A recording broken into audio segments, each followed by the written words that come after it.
Olá, alunos da Unifat, vamos fazer aqui uma correção da prova. Lembrando que quem faz a correção individual das provas é a Unifat, né? Já que vocês fizeram um gabarito, vai ser colocado na máquina e ela vai fazer a correção automatizada. Aqui vai ser importante para que vocês possam olhar o que vocês erraram, o que acertaram. Caso por algum motivo não consiga atingir a nota e vocês façam a prova de exame, REAV, então essa prova aqui vai ajudá-los. Também para quem nem fez a prova, tem a prova substitutiva, vai ajudar. Lembrando que são provas diferentes, são perguntas diferentes, às vezes até um pouco do conteúdo é diferente, mas quanto mais estudar, sempre é melhor, ok? Então, eu dei bastante ênfase na revisão que série temporal foi uma das principais assuntos que nós vimos nesse bimestre, né? Série temporal, machine learning e o resto da prova. Ou seja, nós 6 questões só sobre isso aí e as outras 4 questões sobre todos o resto dos conteúdos. Então vamos lá. Qual dos seguintes componentes da decomposição de séries temporais representa padrões repetitivos em intervalos regulares? Então, tendência. Tendência é aquela linha que ou sobe, ou desce, ou tem neutralidade. Não é padrões repetitivos, né? Sazonalidade, sim, é aquilo que vai se repetindo ao longo de ciclos, independente se é uma ascensão, se é um declínio, ou enfim. Então essa aqui está correta. É sempre interessante continuar lendo todas as alternativas. Às vezes tem uma que está parcialmente correta, o aluno já marca aquilo lá. Existe uma alternativa perfeita e ele acaba nem lendo, né, por uma pressa. A próxima alternativa, aleatoriedade, são aqueles registros aleatórios que está no meio. Não. Ruído, também não. Então, aqui só existe uma única alternativa correta, que é sazonalidade. Próxima questão. Qual modelo estatístico é comumente, comum, usado para analisar e prever séries temporais, considerando autocorrelação, tendência e sazonalidade? Então, por esses 3 itens, você já poderia saber a resposta. Porém, ainda coloco aqui mais uma dica comumente. Regressão linear foi do bimestre anterior, não é? Modelo ARIMA é um modelo que nós utilizamos, nós falamos bastante sobre ele. Fizemos código em Python para mostrar a aplicação dele, para descobrir esses possíveis novos valores. Então, ok, ele tá assim, ele é um modelo para prever série temporal. O K-means e o árvore de decisão nós só comentamos sobre ele, não fizemos nenhum código, nada. Então não faz sentido de eu fazer uma pergunta na prova com algo que a gente não viu mais extensivo. Então aqui só tem uma única opção, que seria o modelo ARIMA. Vou para a próxima questão. Aqui tem uma coisa importante, né, que às vezes o aluno com uma pressa acaba não vendo o não, né? Então ele não esquece do não, vê a primeira alternativa está correta, né, que vai falar sobre a importância da decomposição, e aí ele acaba marcando a letra A. Assinale a alternativa que não explica a importância da decomposição de uma série temporal em seus componentes. E ainda até coloco aqui quais são os componentes: tendência, sazonalidade e aleatoriedade, para análise da previsão. Então, facilitar a compreensão dos diferentes padrões de dados. Essa aqui é uma alternativa que mostra sim a importância, né, da decomposição. Ela é uma característica principal da decomposição. Próximo item aqui, melhorar a precisão das previsões ao considerar os componentes separadamente. Então nós mostramos lá que a gente separava, né? E aí isso ajuda na previsão, a gente entender melhor todos os nossos dados também. Então não é uma característica, né? Então esse aqui está correto. Permite identificar comportamentos anômalos e outliers. Então a gente consegue ver ali se tem um outlier, um ruído diferente, alguma coisa. A gente vai, né, novamente entender melhor todos esses dados, e isso que serve à importância da decomposição. E aumentar a complexidade da análise, dificultando a interpretação dos resultados. Essa aqui é aquela tipo de questão que eu falo que eu não faço e eu fiz, né? Porque não faz sentido de eu fazer uma decomposição. Para que eu faria uma decomposição numa série temporal se aquilo aumentaria a minha complexidade na análise, dificultaria a interpretação, então eu não executaria essa decomposição. E eu, né, várias vezes a gente fez a decomposição, mostrava que era importante. Então, né, e aqui mesmo na própria pergunta fala qual é a importância. Então, se você tem uma importância, né, ela é importante, não tem sentido essa alternativa aqui. Ok? Próxima questão. No contexto da decomposição de séries temporais, o que representa o componente de tendência? Então eu perguntei lá em cima a sazonalidade. E agora estou perguntando tendência. Então, padrões cíclicos que se repetem a intervalos regulares. Pô, essa aqui é lá da questão lá de cima, né? Então a gente sabe que não é.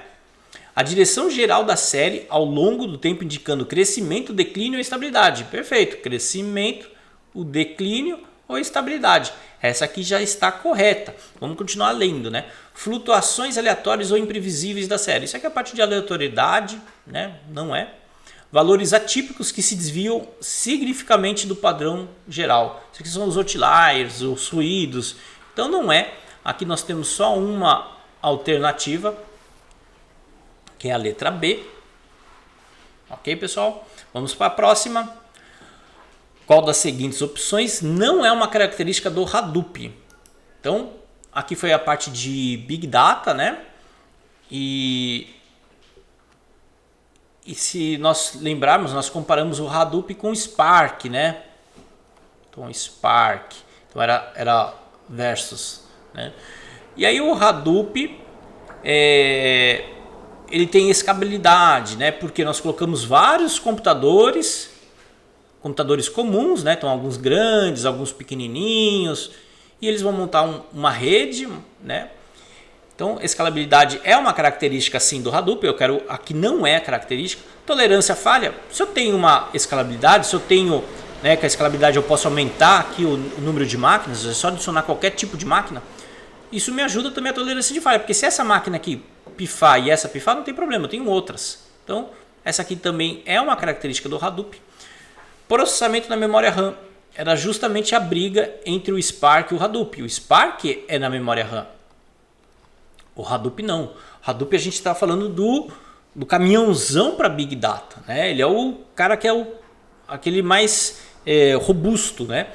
E não tem memória RAM para processar esse volume de Big Data, né? Não é o conceito dele. Óbvio, né? Até existe esse valor de memória RAM nos supercomputadores, até tem. Mas, às vezes tem, né?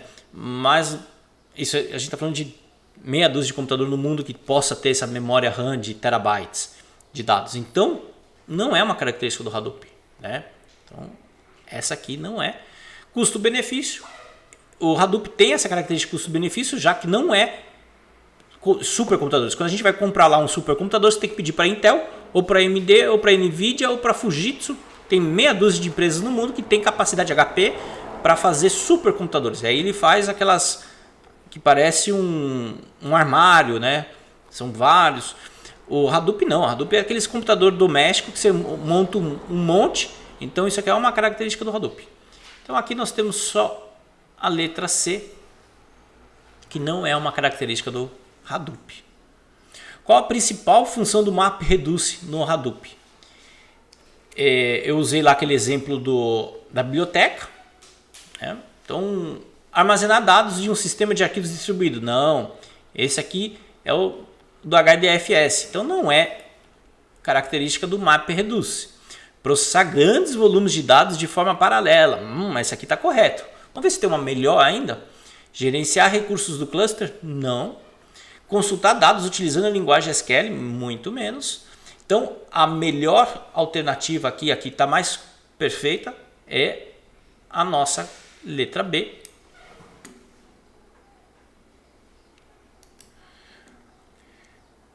Vamos para 7.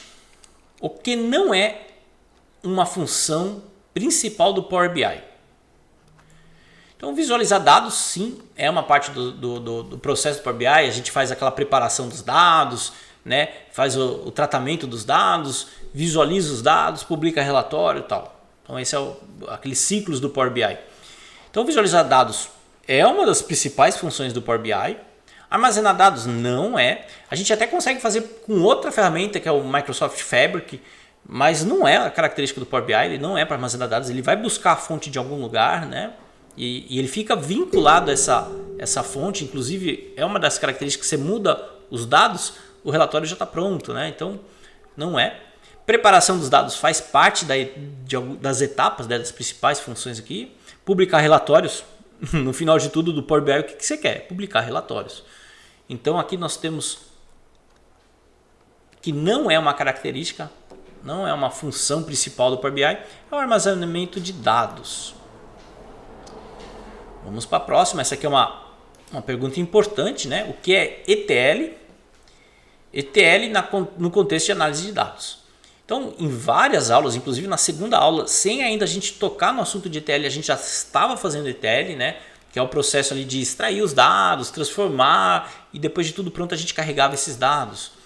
Então, o ETL é um processo de extração, transformação e carga de dados. Perfeito, isso está correto. Vamos ver se tem alguma mais completa ainda. É uma linguagem de programação para análise de dados? Não. É um tipo de banco de dados? Muito menos. É um algoritmo de machine learning? Não. Então, nenhuma dessas aqui não chega nem perto do que é o ETL.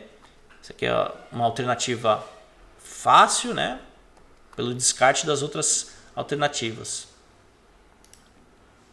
No Power BI a gente deu bastante ênfase no ETL, né? E aí vem a parte de Machine Learning, as últimas duas questões é de Machine Learning. Essa aqui é uma questãozinha um pouquinho maior, tem que ler com um pouco mais de calma, né? Sem pressa. Qual das alternativas a seguir descreve a importância da normalização de dados em Machine Learning? Então nós temos a parte de normalização, inclusive não só em Machine Learning, em vários processos a gente fez a normalização em séries temporais, em regressão linear, enfim. E aqui ele está falando qual é a importância disso. Então isso aí deve ter uma importância. Vamos olhar para que serve. A normalização garante a convergência de todos os algoritmos de Machine Learning, independente da escala de dados. Essa está errada. Apesar de que ela garante sim convergência, ela vai ajudar na convergência, mas não para todos os algoritmos. Existem muitos algoritmos que nem tem essa sensibilidade da diferença da escala dos dados, né? O que seria essa escala de dados? É aquela coisa de que, imagina que eu tenho várias colunas ali, eu tenho uma que é dinheiro, então eu tenho lá 6 milhões e depois na outra coluna eu tenho idade. Idade não passa de 100. Então os 6 milhões teriam um peso muito maior em relação ao 80 anos. Então é isso que a normalização vai ajudar a mostrar para o modelo, porque o modelo não sabe que aquilo é uma idade, que aquilo é dinheiro. Para ele é tudo número, né? Essa tá a grande mágica de um processo de IA, num processo de machine learning, que ele não sabe realmente o que é aqueles dados. Você não, né? Ele não sabe o que é idade. Então ele só está olhando por números. E aí tem que, dependendo do algoritmo, essa diferença dessa escala de dados vai impactar muito. A normalização é uma técnica de visualização de dados que facilita a interpretação dos resultados de modelo. Então aqui a gente, só para marcar que a gente sabe que a primeira não era, né? Tá. Visualização de dados. Não. A normalização é uma etapa antes de a gente visualizar os dados. Então a gente primeiro normaliza os dados para depois a gente fazer a parte de visualização, né? Interpretação. Então não é. A normalização ajusta a escala dos dados, evitando que filters com magnitudes maiores dominem o modelo. Exatamente. Melhorando o desempenho de algoritmos sensíveis à escala. Porque nem todos os algoritmos são sensíveis. Tem algoritmo que para ele não faz diferença se um é 6 milhões e o outro é 2. Isso aí para ele ignora. Então, mas para algoritmos que são sensíveis, a normalização vai ajudar nessa escala de dados. Então essa aqui está bem perfeita. Dificilmente a gente teria uma definição melhor, né? Mas vamos continuar lendo só para não ter chance de a gente errar a questão. A normalização é um passo opcional no processo de machine learning e raramente afeta a precisão do modelo. Aqui não faz muito sentido, porque se eu já falei que ela é importante, que eu quero saber qual é a importância do modelo, Então ela é importante. Então por que eu vou falar que ela é opcional e raramente ela afeta? Então não faz sentido, né? Essa aqui é a alternativa C. Ok?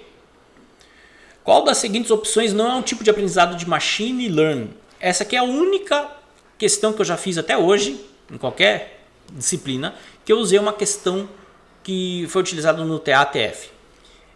Na verdade, essa questão do TATF foi anulada porque quando eles passaram para o sistema, eles acabaram, por um erro ali, duplicando uma alternativa, então acabou sendo anulado. Muitos alunos acabaram nem olhando, né? Porque já que foi anulado, não olhou.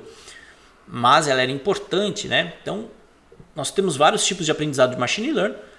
O supervisionado foi o que nós fizemos em Python. A gente utilizou o supervisionado. Temos o não supervisionado, a gente comentou sobre ele, né? Então, aqui eu coloquei um Vzinho, mas era só no sentido que a gente viu ele em aula, né? Ele faz parte do aprendizado, e aqui a gente quer o contrário. Então, não é essa a alternativa. Por reforço, comentamos bastante, não fizemos com Python, mas nós mostramos ali o que existe. E por imitação, eu inventei, né? Não existe esse tipo de aprendizado de máquina. Então, a alternativa que não é um tipo de aprendizado de máquina seria esse por imitação.